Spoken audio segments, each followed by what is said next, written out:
Right, go for it. All right, here we are today at a Brokers Open with Miss Adaliz, who is dropping some knowledge nuggets about Brokers Open versus open houses. What's the difference? When should you have an open house? When should you have a Brokers Open? So we thought this is great stuff. We need to film this. Yes, we do. So I want to say I'm a realtor and I want to know what are the benefits.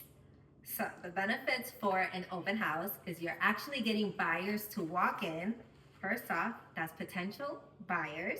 So that is the goal, right? Is to get lead generation. Open houses are great. It's the way to go to sell a house, to get your name known, especially in your farming area, and get potential leads. so you're a title rep. Yes. Don't you want to host or be a part of the Brokers Open more so than open house? Absolutely.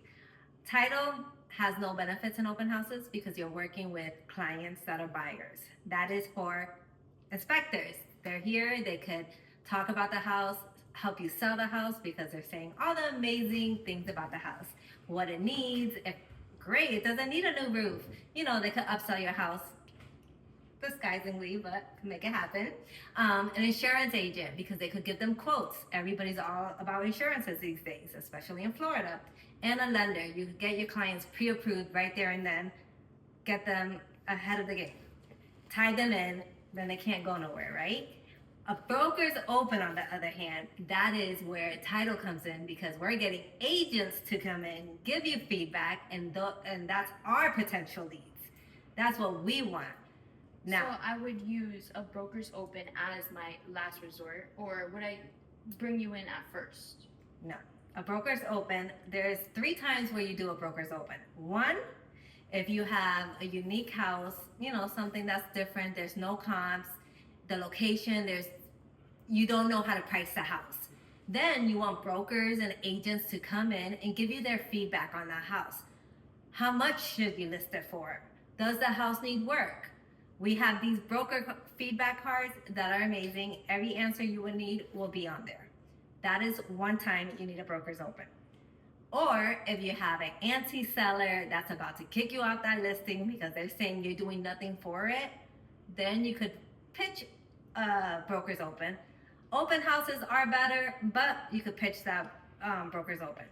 And thirdly, depending on the market, if the market is 120 days is the norm for listings, then you shouldn't do a broker's open till you hit that mark.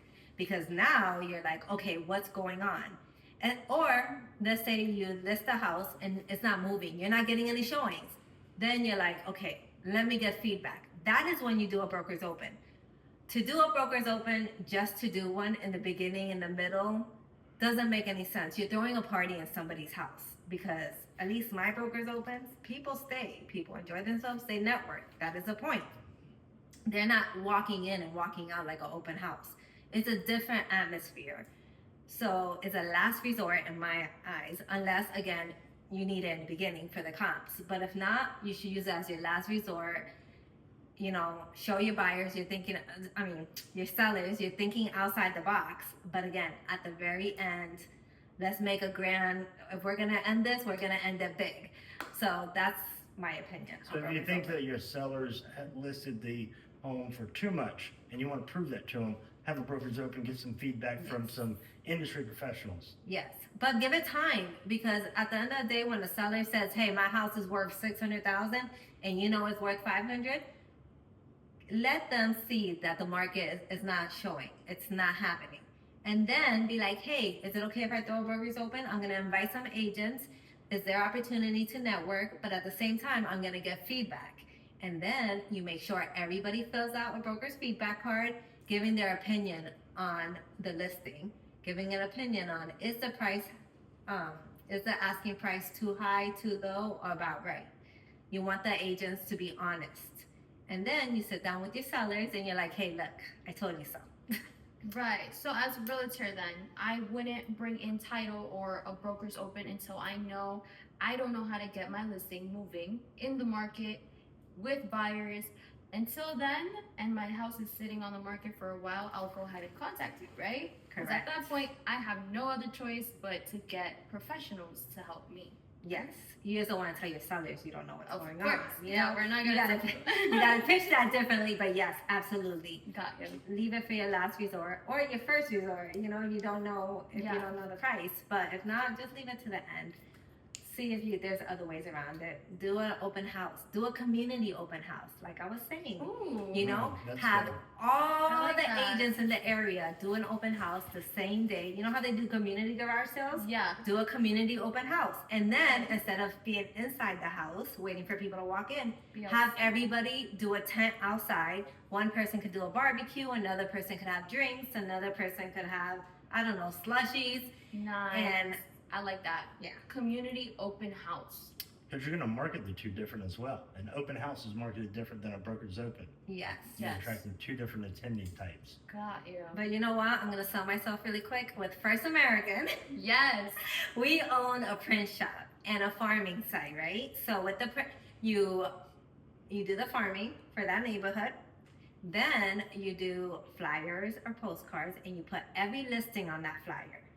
Tell every agent, hey, I'm gonna do these flyers, split the cost, make enough that everybody has a portion to pass out. You all go door knocking at the same time, pass out that flyer or postcard, however you want to do it, door hanger, and give it out. If you're able, if this is your farming area and you're close by, start putting signs, make them yourselves. Say, hey, you know, the following week we're doing an open house, community open house, and if the city throws it away, it's okay because you didn't get them printed. You did them by hand. So just That's keep true. advertising it, keep putting it out there, and then the day of that open house, you have a huge community. Now, if I have a listing, I'm gonna do a barbecue because the smell brings people over, right? 100%.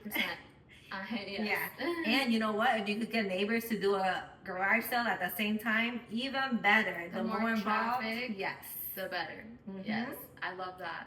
I love that. So what's our takeaway? Initially, when you first list a home, put the home on an open house schedule. Yes. Do some open houses. Then, as a last resort, if there's no action or activity, do a broker's open and find out what's going on. Yes. Awesome. When you do the open houses, market with a home inspector. I would love to be a part of that. If you do a broker's open, market with a title rep. That's pretty much all you got to do. Is the title rep will bring some people in. Yeah. So, Yeah. that's it. Awesome. Thank you guys so much. As a realtor who's starting in the market, I love this feedback and I want to be able to learn more from you guys. So thank you for that. All right. Thank you. Good stuff.